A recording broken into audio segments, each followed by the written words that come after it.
TPCSI fans, you want to revolutionize your sports investing habits? Allow me to tell you about WagerWire. WagerWire is an app that helps you become a superior bettor by allowing you to sync all your sports books and track all your bets in one place. See your current action, your betting history, and stats. You could also sign up for sports books and collect bonus offers. Follow them at WagerWire on X, as it's the best account on the platform. Head to App Store or Play Store now and search WagerWire and download the app. 2,000 years. 2,000 years long, we will never settle. Hard days, no way, with a heavy metal. No time, no fail, won't stop here. Like a torch to a flame when it burns hot. We won't stop. Come on, baby, higher.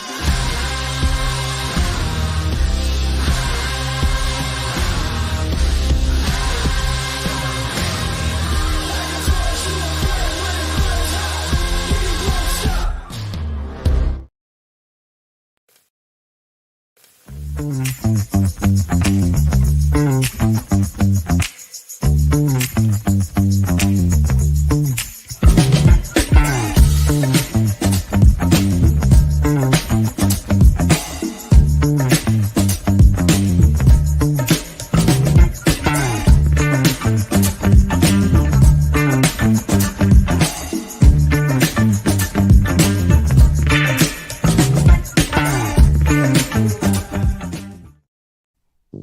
From the ECSI Sports Studios and the #1 sports investors in America,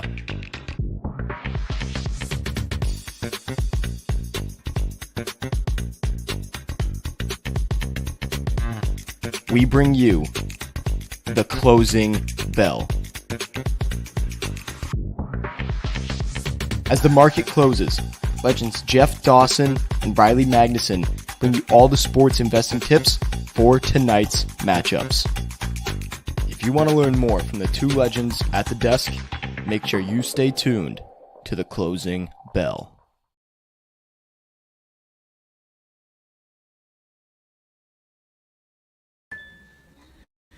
Good afternoon, sports fans from all around the globe. I am the co-host, Jeff Dawson, East Coast Sports Investors, and I'm smiling ear to ear because I'm texting with the producer, Matthew George at Sports Grid. I'll be on there tonight at 8:32 to 8:52, two segments, two spots, with Scott Wetzel and Dave Sharapan talking MLB and Thursday Night Football, and he asked for some plays and props or whatever, and I threw a couple Sunday games in there, and he's like, a little too early for Sunday, so hey, I tried. So anyways, shout out to our proud sponsors and partnerships, WagerWire. Head on over to Google Play, download that app in that top right corner. It's free. I promise we'll be using a lot of that real soon there. So Travis, Zach, myself, the rest of the team will take good care of you. Viva Tequila Seltzer. The East Coast is cocoa for coconut. Head on over to where you buy adult beverages. Ask if they have Viva. If not, ask why. If they do, try a good Viva on ECSI and CT Bits. And our proud newest sponsor and partnership, Atlanta Steak and Seafood. Head on over to Facebook. Follow Terry Smith from Atlanta, Georgia. And while you're there, follow Atlanta Steak and Seafood. Introduce yourself. Tell them JD from ECSI sent you. Order some steaks, chops, seafood, lamb.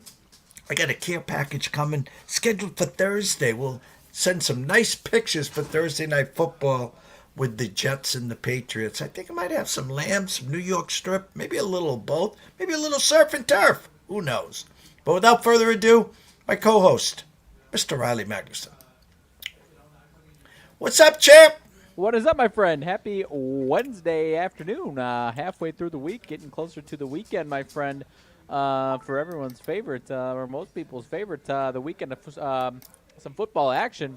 No UFC this weekend, so the stage is set for nothing but football. So we will get there when we get there, I'm sure. But obviously, got some baseball going on today, my friend. But kind of a blank slate as far as today's show is concerned, my friend. I'm ready to go wherever. Yeah, and I'm looking at some some games going on right now. Arizona, Colorado, 6-2 bottom seven. I feel for anyone that our two sites that we use for team totals. One had Arizona team total over 5.5, minus 140. We don't lay that. So the other site that we use a lot more, 6.5 juiced under minus 135. We didn't release it, but if we did, we'd have Arizona over 6.5 plus 115. Well, they had 6 runs after two. Now you're going to be down to 6 outs to scratch that last one home. We stayed away there. Your White Sox up 1-0, bottom of the fifth at the Angels. Schuster versus Cochinwicks, I guess as it is. Oakland defeats the Cubs 5-3. Basso greater than steel, who was the aluminum can, I guess, today. So, little early action. I guess I got to start here, Riley. Jordan Love spotted at practice, limited. What's Love got to do with it this weekend? You know what? I mean, they were kind of sending some optimism as far as his return is concerned in general. I'd still err on the side of not expecting him to play this weekend, but obviously a good sign. I mean, I would assume the goal is to have him ready for not this week. If he's ready for this week, he's ready for this week. But the following week against Minnesota, first game against a divisional opponent, obviously a little bit bigger one there. So I would assume that they're kind of just gearing him up for a week and a half from now, trying to get him reacclimated as early as possible. But, he's moving around. He's taking snaps. He's making some throws. So I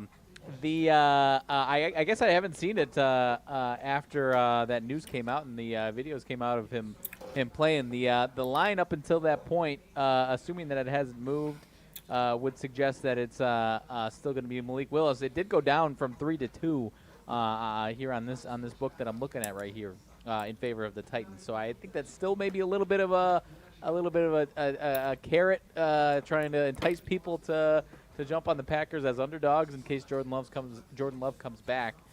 So I'd err on the side of waiting one more week, but we'll have to see, my friend. It would not shock me if he's back, but I think it's still a little gamesmanship and just gearing him up for a week and a half from now against Minnesota. So you are preparing yourself for the Malik Willis revenge game, correct? I've been preparing it. Once we see it on the schedule a week, I guess I was getting through that Indy game before I was letting my mind go there. But we get through Indy with the win, and now we're looking at Tennessee. I am very much looking forward to that and mentally preparing myself for that. So the total at 37.5, I feel like, is on top of the line itself. The total of 37.5, I think, indicates that. That's a Malik Willis number and not a Jordan Love number itself there. So I'm curious to see how it goes. As far as him going on, it's obviously him going on the road, but it's him going to a place that he had been to for however long it was, a month ago. So of all the places to go on the road, it's obviously going to be a raucous environment. They're going to give him hell, the fans there. So I'm a little nervous of him going on the road, but obviously it's where he just came from. So. That Titans defense has been no scrubs, though. I mean, if it wasn't for two back-breaking bonehead Will Levis plays, this team might be a 2-0 team. I mean, not talking a playoff contending team necessarily, even if that was the case against the two teams that they played. But like I said, I don't think they're not going to be taking them lightly, and they're obviously favored in this game coming into this one against the Packers, at least with Malik Willis on the docket. I talked about this. We were a part of Patriots 45 minutes away from me, I'll say an hour, Gillette Stadium. The Mac Jones draft. He was selected 15th or 16th by the Patriots, who wanted Micah Parsons, but Dallas grabbed him 3 picks in front of us. So he slid to us. We grabbed him. He was the only quarterback in that draft that made the playoffs the first year. Patriots sabotage him, basically. They bring in the freebies, the Patricias and stuff, and they had no wide receivers, and the rest is history. 2 years ago, Stroud, Bryce Young, a few other quarterbacks come in, and the only one to succeed currently is Stroud. Okay, Stroud just makes it look effortless. He just nothing phases him. I think the coach has a lot to do with that, and now they got a defense where he can say, "Hey, CJ, our defense is going to keep you in this game. Just don't make any mistakes, and we'll be playing for a win come fourth quarter." The reason I'm bringing this up, Riley, is Jaden Daniels, Caleb Williams, and Bo Nix through 2 games. How many passing touchdowns do they have combined? I actually don't know the answer. Is it 0? Is it 1? It's 0. No, it's 0. I know they didn't score any this last week. Yeah. And the reason I'm bringing it up is I think Jaden Daniels has rushed 2 in, and everyone's making, the guys that want to put their chest out that Caleb Williams is going to be a bust.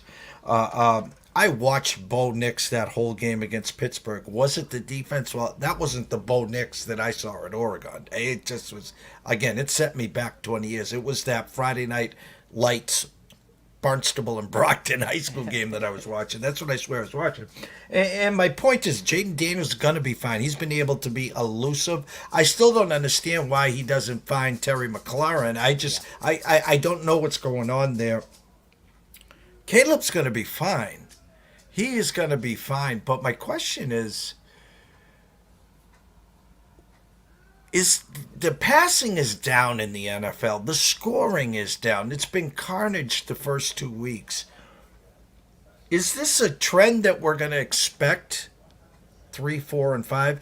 Is it because they don't practice in August? The preseason sucks, so this is like their live 2 game. What is your expectations the next couple of weeks in the NFL?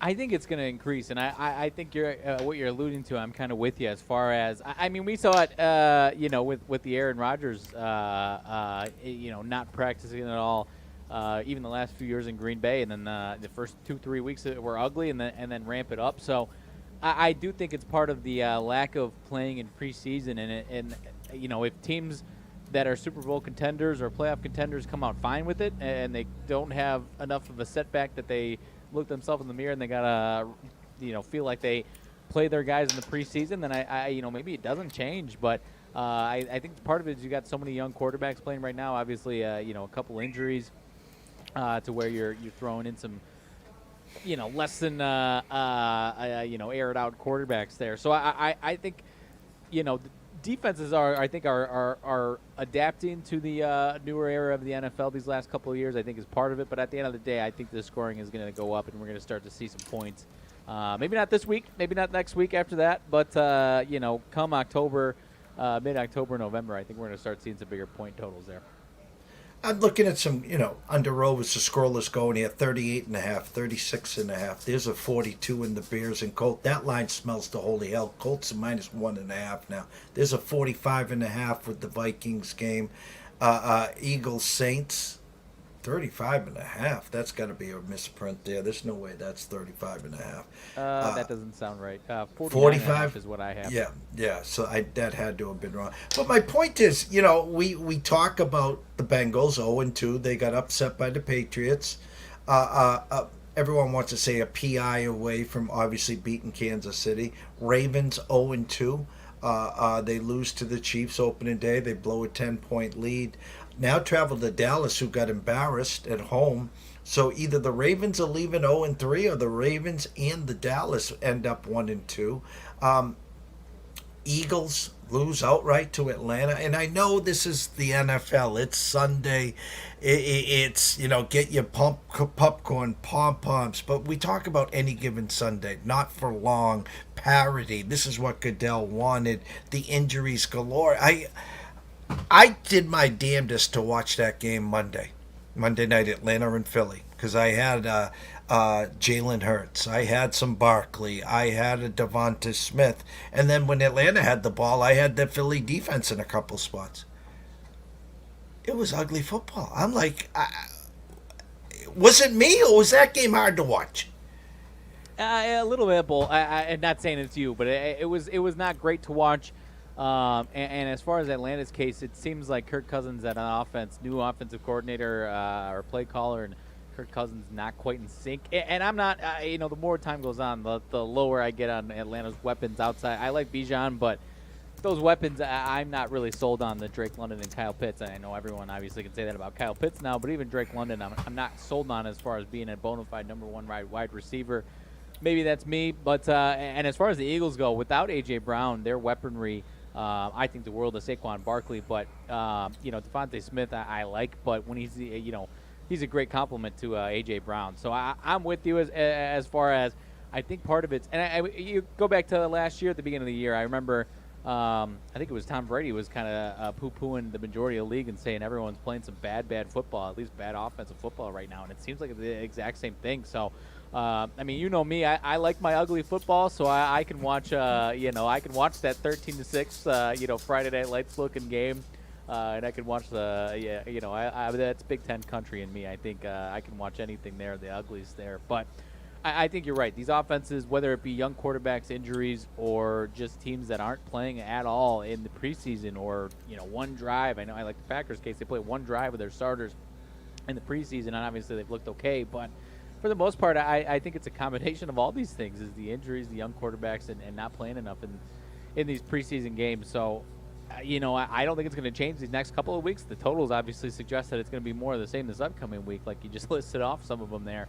There's a few more, I think, on top of that as well that are in that 40 range that could be ugly. So, I think at the end of the season, I think we'll be a lot better for it. But I think we're going to, separate the good and the bad in some of these offenses. And some of these teams might be too little too late. Like you said, I think Baltimore is going to be fine, even if they go 0-3 and they got still a tough schedule. I don't know how they make it out of there with, some of the teams that are playing as well as they might be. But I think some of these teams will be fine. But you get yourself dig too much of a hole for yourself. You're going to be, rooting for other teams to lose as much as you are your own team to win there. So I'm curious to see how it goes. But this week looks like it's going to be more of the same.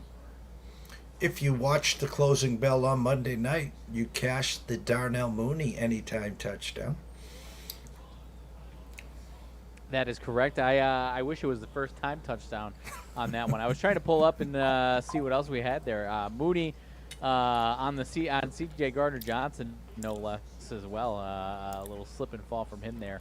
Devontae Smith with another touchdown. Jalen Hurts, I think I had was one of mine there. But I don't know. Are you with me on Atlanta's weapons? I mean, obviously Kyle Pitts, his numbers have been the same thing here this last year as they are so far. But even Drake London, I'm not saying he's bad. I'm not trying to take too much away from him. But I'm not sold on him being a bona fide number one receiver. No, I think it's Cousins having a hard time with the new offense. You could see if you got Bijan into space and kept feeding them, it was working, especially the start of the second half. Yeah, if I was a Philly fan, I'd be nervous because I saw the Jalen Hurts of a couple of years ago that would look at his first read and pull the ball down, looking to run a lot more, and I didn't see that deep threat.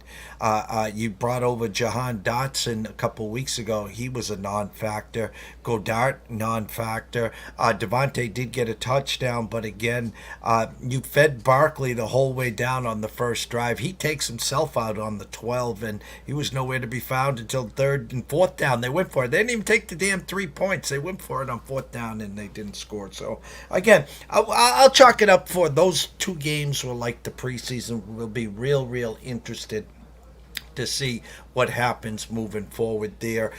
Before we dive into the baseball, anything in the Big Ten that catches your eyes for Saturday?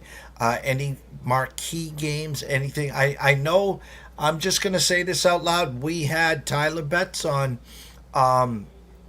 at 11:30 today, and his numbers that are amazing numbers. He said Memphis, Florida State last week was the wrong number. Memphis was aside, and they won outright.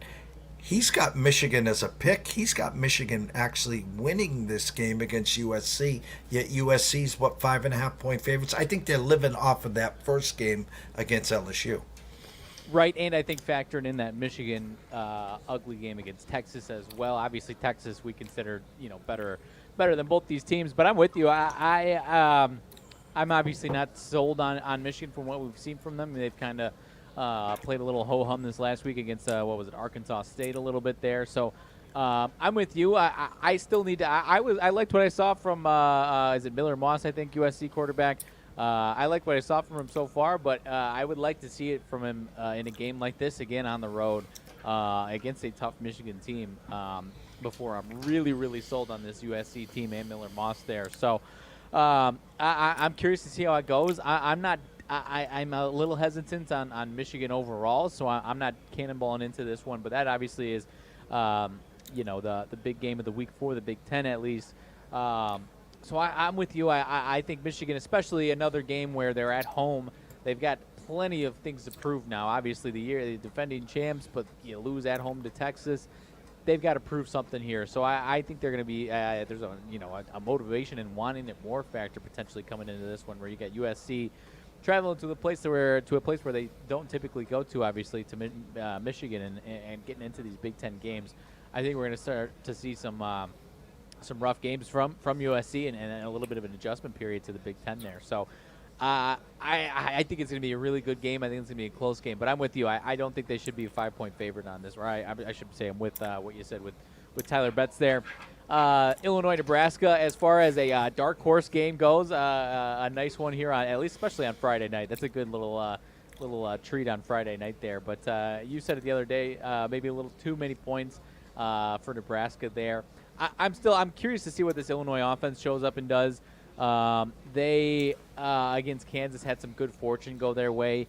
Defensively, I do like this Illinois defense here, and I think I think this is going to be an under game overall in this one between the two teams here. I'm a little concerned about Illinois' offense, and I think that's why the number is inflated like that. Illinois' offense has kind of gotten some good fortune and some good breaks go their way offensively here. Need to see their offense show up and play a complete game again to really be sold on them. So I think Nebraska wins, but I think I'll put it right at a 7-point game there, and maybe like a 20-13, 21-14, 24-17 type game here. So I'm going on this game is where I'm leaning with this one. And I'll go with the Nebraska win. I think they've got more to prove on the season overall than Illinois does. Illinois is still building up the Bielema era here, and obviously they'll probably tell you different, that they've got a lot to prove. But you know what I mean with Nebraska, obviously trying to get back into the upper echelon of college football here. So I do think Nebraska wins that one. We've got some ugly ones. You talked about that Tennessee-Kent State game. You've got Kent State going to Happy Valley and Penn State this week, 48.5-point spread. We don't need to talk about all these monster spreads here, but since we talked about Kent State last week, got them here again now in Big Ten country. 48.5 on the spread there. Wanted to switch over and get the team total. The game it's 48.5-point spread, and I think the game total is 55.5. So that tells you a little story again on what we got on this one here. But I think it was 42.5. I don't know if it'll show me my team totals on this app here. So 42.5, 41.5, I think was the total for Penn State there. Maybe I'm a little off with that one, but anyways, are you just fade Kent State until they prove you otherwise, or what are we talking here? Oh, no disrespect to Penn State here.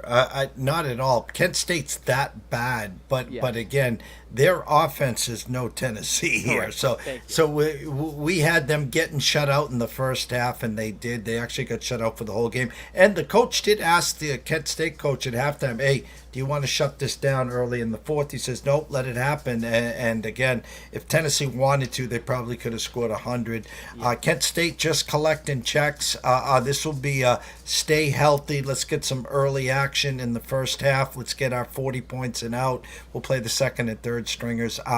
As confident as I was with Tennessee, Franklin and Penn State has been known to play grab ass once in a while, so I'd stay a little far away from that. Yeah, it's a little inflated. 52.5. I'm sorry, was the team total on this one, and 2.5, I believe, for the Kent State side of things. If they were going balls to the wall for 4 quarters, I'd say Penn State can put up 50, over 52.5, but it might be similar to what Tennessee did, where Penn State might score 35 in the first half and then take their foot off the gas pedal completely there, like Tennessee did after scoring 60-something in the first half there. So I'm with you.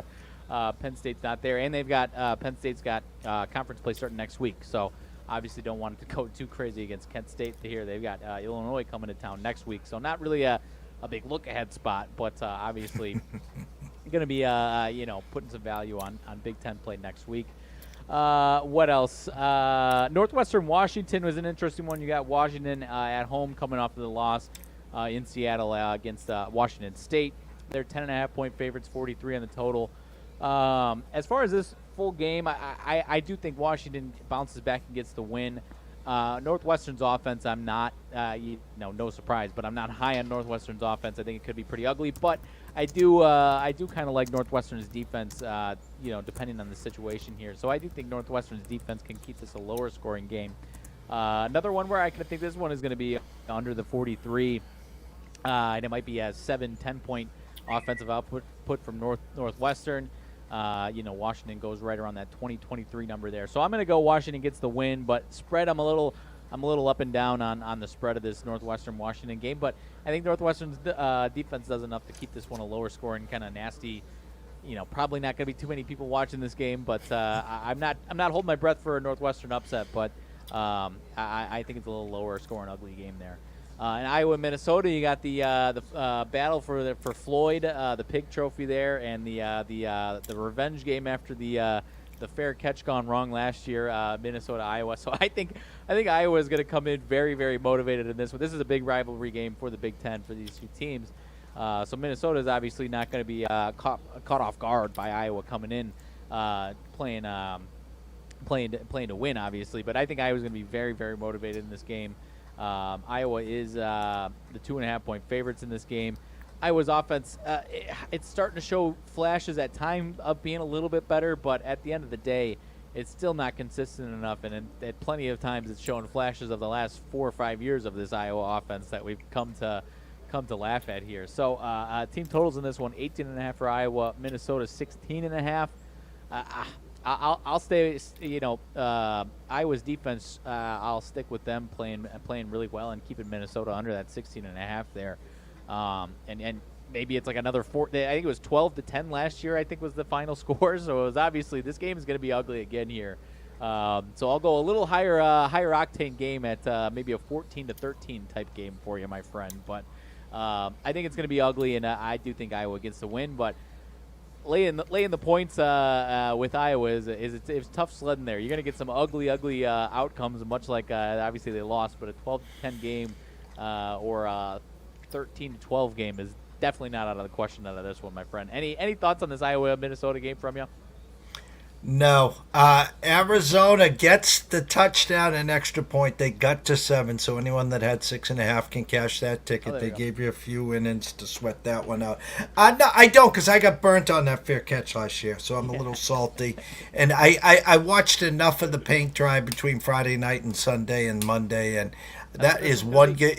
If that game was the only one on TV, I'd be watching something else. Oh, come on. That one's going to be that's gonna get some.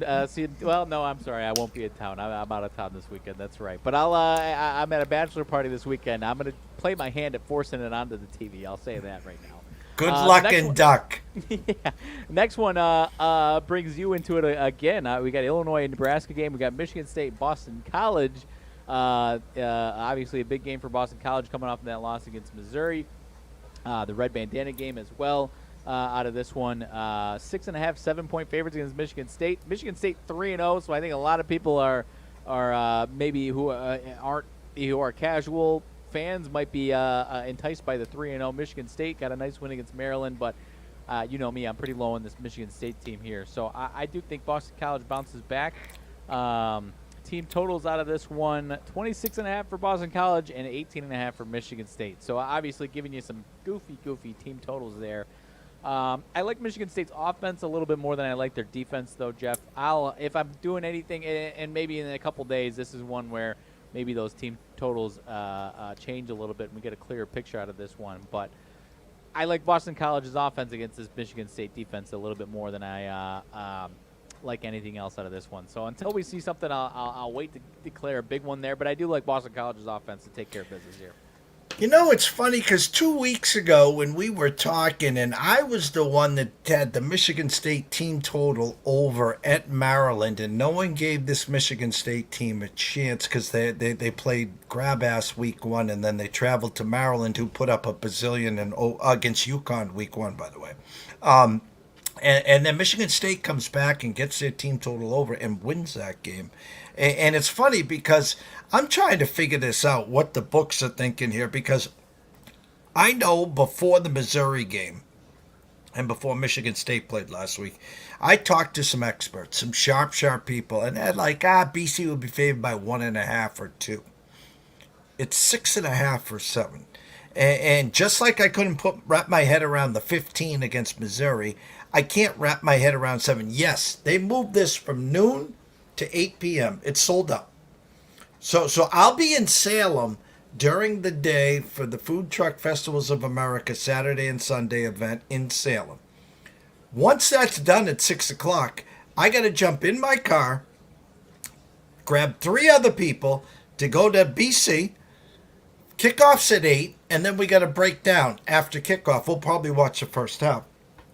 I think BC wins.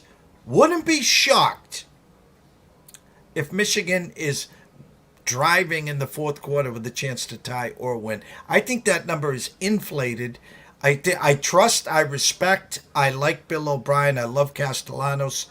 I just going to pump the brakes. They played a great game against Missouri. I was the one that thought Florida State was going to mop the field with them. I was wrong. I've been wrong so far.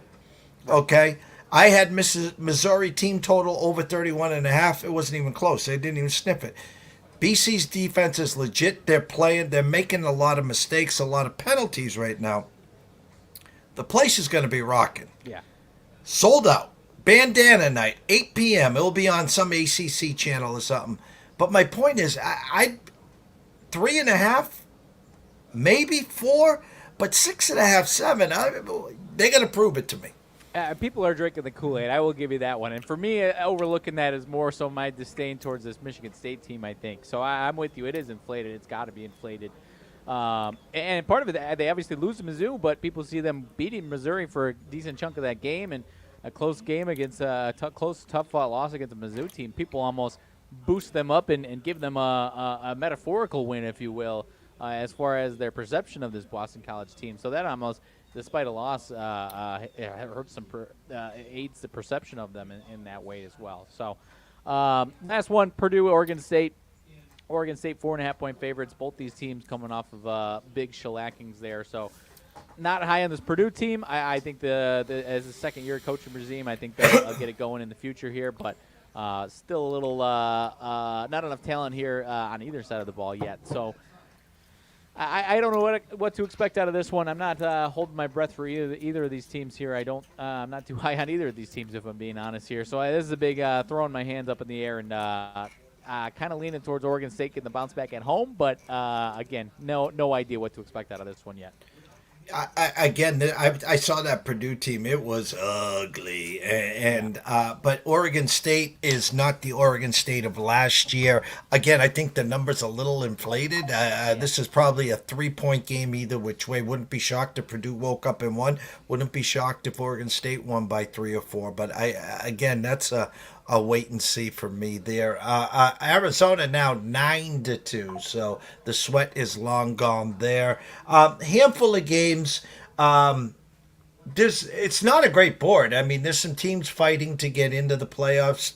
There's some guys, some teams on life support. There's some teams waiting for next Sunday. So I don't know if there's any certain games you want to go through. Anything jump at you?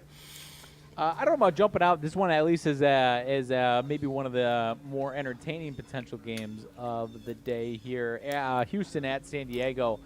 You got Framber Valdez and Dylan Cease here. Framber Valdez coming off of last 3 times out. We're starting to see the Framber Valdez gearing up for the playoff run here. Last 3, 2 shutouts and one earned run last time out against Oakland. So 3 games in a row where he's been absolutely dynamite. The third of those last 3 games there back in August, 7 innings, no hit. So Did not see any regression after that to this point. 2-hitter and then a 5-hitter with 1 run last time out. So he is kind of looking like a scary man come October that we've been seeing these last few years.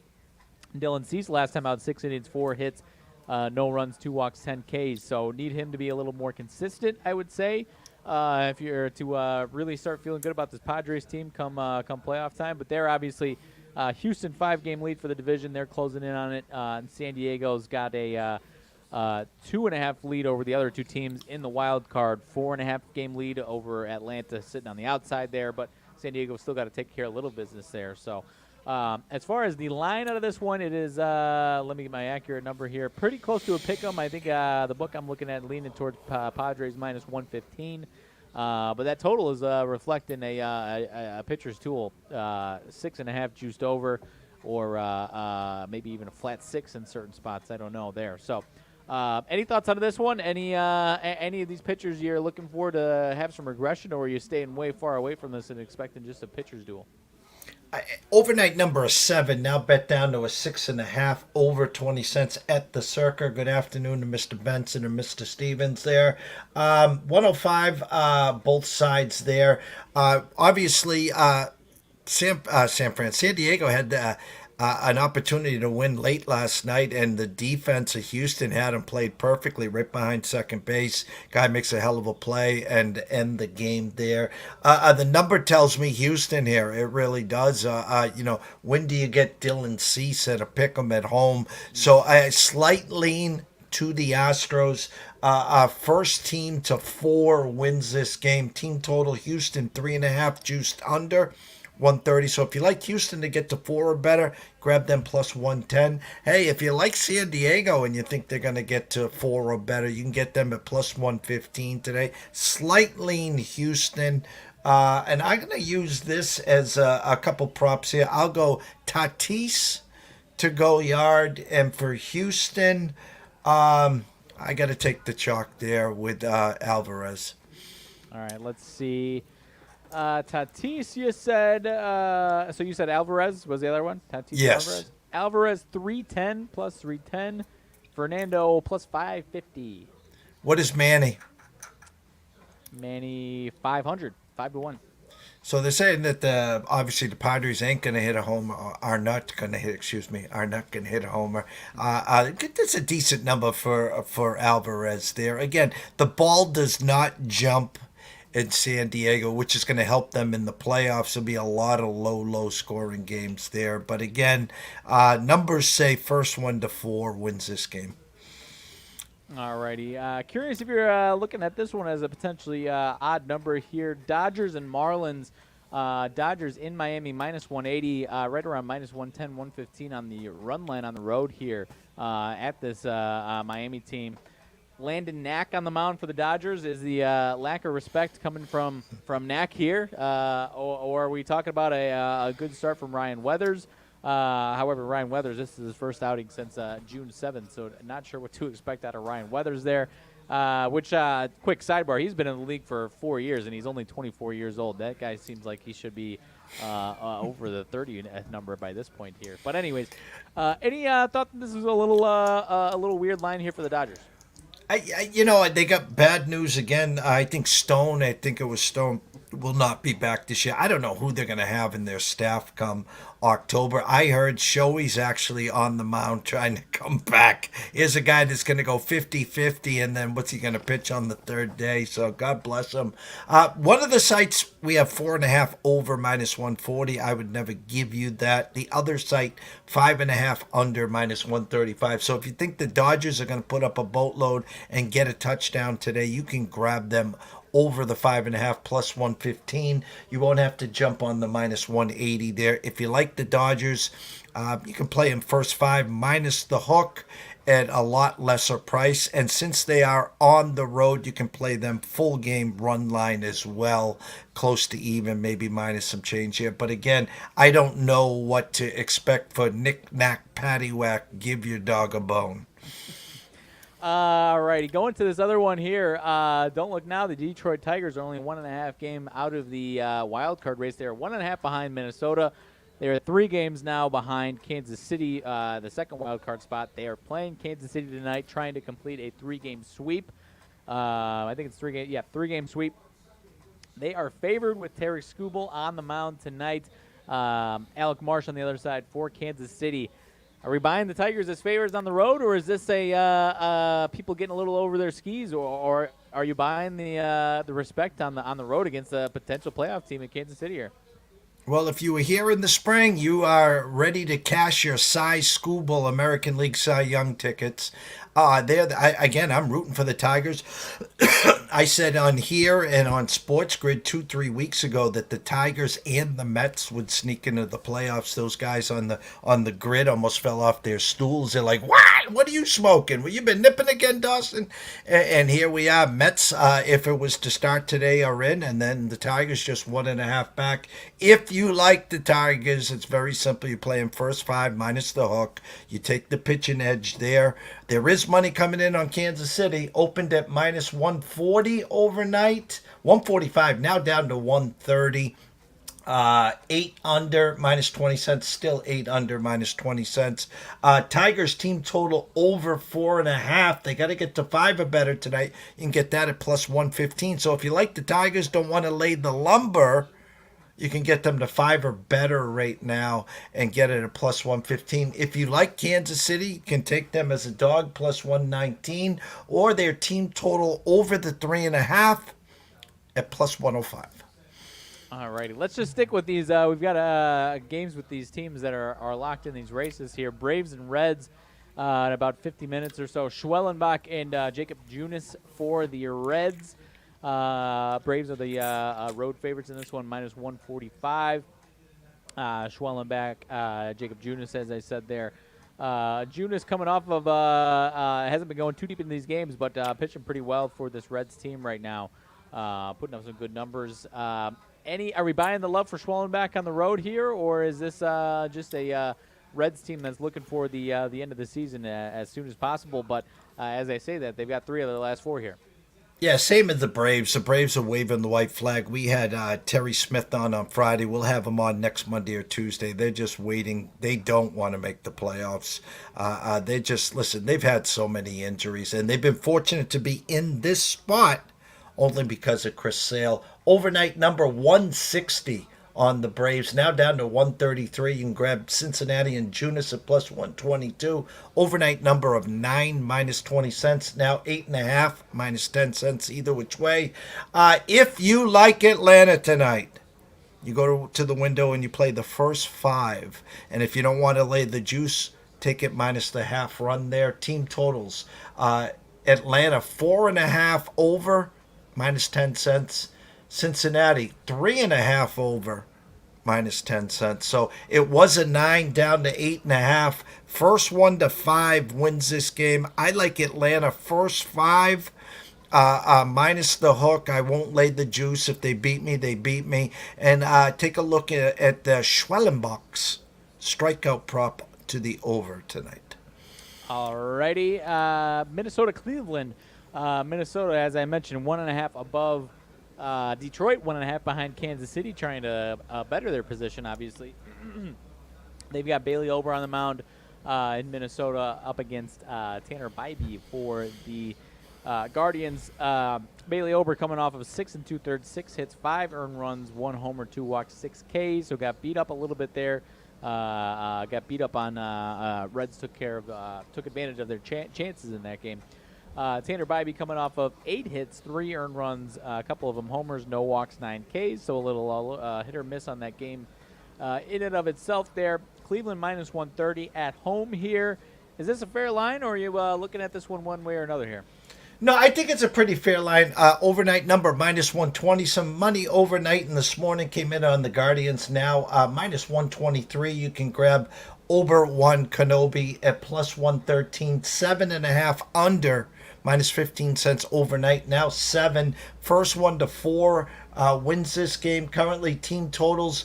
Minnesota 3.5 minus 10 cents. And Cleveland 3.5 over even money. First 1 to 4 wins this. Slight edge to the Twinkies tonight. they've got to have a little sense of urgency. They let's see here. They don't play the Tigers, so they avoid any ugliness there. Twins got after the Guardians. They got one more tomorrow, and then they got Boston, Miami, and Baltimore. So that's how they close it out to try and wrap this thing up here. Mets, go ahead if you had something. I have to give a shout out to my cousin, Miss Debbie Souza Garland. Long time no see. Hats off to your Vikings, 2-0. Keep up the great work. Just remember that's Sam Darnold back there, not Fran Tarkenton. Yes, sir. Washington and the Mets. Washington is in New York against the Mets here. Minus 175 for the New York Mets. Over-under of 8 on this one. Flat 8, it looks like for me here. Jose Quintana on the mound for the Mets. DJ Ayers, hers for the Nationals here. Would we like it to be Mets trying to lock down a spot? Would we like this one to be a little longer for the Mets here, or is this a fair line on this one as well? Now, I kept my eyes on Washington last night, and the Mets said, hold my beer. Overnight number of 180, now 165. I think tonight is the Nationals night, even though I'm rooting for the Mets to get in there. I think it's a national number here. If you like their team total, 3.5 over, get that at plus 125. It's a flat 7. Was 7.5 overnight, now 7. I got Washington sneaking this one out. Now, that probably means Quintana spins a gem tonight, but I think the Nationals are a live dog tonight. Sprinkle a little beer and pizza on them on the money line, but I think they get to 4, and I'm going to get them at plus 125 to get to 4 or better tonight. I like it. I like that one. Excuse me. And then last one, Mariners still hanging on for dear life. Not a great chance, but still, I think 3 games back. They did have a great series over the weekend, over the weekend against Texas. They lose yesterday to the Yankees. Yankees playing good ball right now as well. Yankees, Nestor Cortez on the mound, Bryce Miller on the mound for Seattle. Any love for Seattle? I know we're buying the Detroit train to some degree here. One of those, 2 of those 3 AL Central teams probably going to get in here. But any love for Seattle down the stretch here, hanging on for dear life? If you were watching the ECS VIPs last night, we had Seattle first 5, Yankees 2 outs, first inning, somehow miraculously score 2 runs, of course. Seattle gets the bases loaded, 3-0 count, and then Victor Robles tries to steal home plate. So let me just say that again. You're down 2-0 in the first. You get the bases loaded, and the guy at the plate's got a 3-0 count, and you decide to steal home. Thanks for playing. I mean, stupidity at its best there. And Victor Robles, I would have sent him packing back to Washington or wherever he came from. This do or die here. Right now, Seattle, you can get their team total over 3.5 at even money. I like Seattle to bounce back here. I like them first 5. You can get them first 5 at even money. It's Seattle full game. It's Seattle a bust. If Cortez is Cortez, then thanks for playing. But this is a must game. I know they're all must games from here. I'll take my shot with Bobby Miller because Mr. Woo! Boy, you sucked last night. Seattle, if they want any chance, got to do something against the Yankees here because they've got some games against Texas and Oakland coming up to finish out the season. They got Houston still, but got games against Texas and Oakland they can win, obviously. So got to get a couple here, really, these next 2 against the Yankees to have really any chance. Otherwise, they are about as good as cooked, my friend. But that about does it for the majority of the baseball slate. We've obviously got a few games against some teams that are out of it, that are just looking ahead to October for their vacations, not for playoff baseball, my friend. So I don't have too much else, my friend, unless you do over on your side of things. I got the rest of the week to gear up for this weekend of football action. No UFC, as we mentioned. World of Golf, pretty quiet for the most part. A little bit of, some lower level early season, if you will, tournaments there. I actually don't know if there's anything going on this week. I haven't looked at golf with football season coming back myself these last couple of weeks. Did look into it a little bit there. But I don't have too much else, my friend. Excited to get going into the football weekend this week, though. Tonight in 20 minutes. Scotty Webb in the batter's box. Will be back to get you ready for tonight's action as Arizona wins 9-4, so the game does get over. They're currently in the bottom of the eighth. White Sox up 1-0, and as we stated at the start of the show, Oakland defeats the Cubs 5-3. 8:32 to 8:52. I will be on Sports Grid with Scott Wetzel and Dave Sharapan. Tomorrow morning, you got to set your alarms for 11 a.m. Eastern. Paul Stone will be on from 11:05 to 11:25 talking college football, and the debut of Cam Stewart on Sports Grid. If you're not following Cam Stewart on social media, shame on you. Go over to Twitter, X, whatever you want to call it. Go follow at Cam Stewart there. He's worth the price of entertainment alone right there. 5 o'clock tomorrow will be myself and Ron Marmolewski from 5 to 5:45. And then on Friday, we got the College Insiders back for some SEC and college football at 11 a.m. And second guest on Friday is... I forget who the second guest is. So busy week to wrap up the week. Riley, we're going to give you an extended rest of the week off. We'll get you all fresh. Go Packers, go. The Malik Willis revenge game, and we'll get you back bright and early on Monday. How's that? Sounds good to me, my friend. I will be ready to roll. For myself, Jeff Dawson at EC Sports Investor, one and only, Riley Magnuson at Riley_Magnuson, the one. A shout out to Amber Hawley, Debbie Souza, the rest of the crew. We can't thank you enough. If you haven't already, head on over to YouTube to East Coast Sports Investor. Subscribe. It's free. We're on our push to 5,000 subscribers. I think we're at around 4,200, so we're about 800 short. So enjoy Scotty Webb in about 15 minutes. We will see you soon.